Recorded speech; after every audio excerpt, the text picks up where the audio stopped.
हर ख्वाहिश है ऐसी कि हर ख्वाहिश पे दम निकले, निकले मेरे अरमा फिर भी कितने कम निकले। और सुनिए, उनके देखने से आती है मुंह पे रौनक और वो सोचता है बीमार का हाल अच्छा है। अ, मैं आपको ये शेर क्यों सुना रहा हूँ, कुछ लोग समझ चुके होंगे।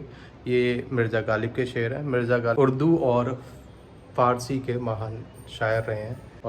तो काफ़ी लोग समझ चुके होंगे कि इस ब्लॉग में मैं आज आपको क्या दिखाने वाला हूँ। मैं आपको दिखाने वाला हूँ मिर्ज़ा गालिब की हवेली, जहाँ वो लास्ट के 9 साल रहे थे। तो ये है दिल्ली चांदनी चौक मल्ली बारान में। अगर मैंने नाम गलत लिया हो तो गूगल कर लेना। बट दिखाता हूँ और रुके रहिए इस ब्लॉग के साथ। ऐसे ऐसे फैक्ट बताऊँगा ना भाई, पता ही नहीं होंगे किसी को। पहले आपको हवेली दिखाता हूँ और साथ के साथ आपको उनसे रिलेटेड चीज़ें, उनसे का लाइफ कैसा था, कहाँ से आए थे, कहाँ उनका बर्थ हुआ था, वो सब बताता हूँ। Stay tune. मिर्ज़ा गालिब की हवेली जाते जाते मुझे एक शेर याद आया। हालांकि मिर्ज़ा गालिब का नहीं है। तो शेर कुछ ऐसा है कि छूऊंगा हर वो चीज़, छूऊंगा हर वो चीज़ जो तूने छुई होगी तेरे शहर आके। मिर्ज़ा गालिब की हवेली ये है। आखिरी के 9 साल वो यहीं रहे थे। ये उनकी ड्रेस है मिर्ज़ा गालिब की। ये देखो, ये है मिर्ज़ा गालिब की हवेली अंदर से। ये कुछ कमरे हैं उनके।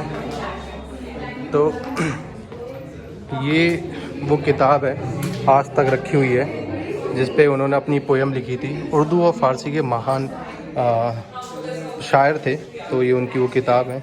ये जगह जगह पे इनकी हवेली में रखी गई है। अच्छा, ये वो बर्तन है जो मिर्ज़ा गालिब इस्तेमाल करते थे अपने समय में। ये जो रखा हुआ है ना, ये काइंड ऑफ उनकी हॉबी थी, जिन्हें जो ये उन्हें खेलना पसंद था। इसे कुछ कहते हैं, मेरे को भी याद नहीं है। बट ऐसा कुछ कहते हैं, याद नहीं आ रहा। बेसिकली गालिब का जन्म हुआ था आगरा में। काला महल करके कोई जगह थी आगरा में, वहाँ उनका जन्म हुआ था। अगर ये फैक्ट लोगों को नहीं पता तो प्लीज़ आगरा वाले अपने दोस्तों के साथ शेयर करें। उनका जन्म हुआ था आगरा में। कहते हैं उनकी उनकी शायरियों में ना बहुत दर्द है। उसका एक रीज़न है। गालिब जब 5 साल के हुए तो उनके पिताजी चले गए। 13 साल की उम्र में उनकी शादी हो गई और उनके 7 बच्चे हुए। उनकी वाइफ से उनके 7 बच्चे हुए और सातों में से कोई भी ज़िंदा नहीं रहा। तो आई थिंक उनकी ज़िंदगी में काफ़ी वो उदासी और दुख रहा, जिसकी जो उन्होंने अपनी शायरियों में, पोएमों में उन्होंने उसे उतारा। शायद इसलिए वो लोग इतना फ़ील कर गए ना, वो इतना दर्द था ना उनकी असल ज़िंदगी में जो उन्होंने अपनी शायरी में उतारा। जिनकी हवेली है ये बेसिकली कारखाना, यहाँ उनके जाने के बाद ये कारखाने में तब्दील हो गई थी। बट फिर इंडियन गवर्नमेंट ने सोचा ये एक धरोहर है इस देश का, तो फिर उन्हें टूरिज़्म के लिए ओपन किया गया। फ्री ऑफ कॉस्ट है। बल्ली मैदान चांदनी चौक में है ये इनकी हवेली, जहाँ आप आ सकते हो और काफ़ी शानदार आपको एक एक्सपीरियंस हो सकता है यहाँ आके।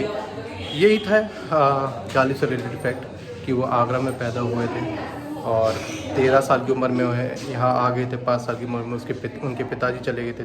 13 साल की उम्र में एक्चुअली उनकी शादी हो गई थी और उनके 7 बच्चे जिनमें से कोई ज़िंदा नहीं रहा। और उन्होंने सारा दर्द अपनी ज़िंदगी का अपनी शायरियों में लिखना स्टार्ट कर दिया। इस हवेली का एक छोटा सा टूर।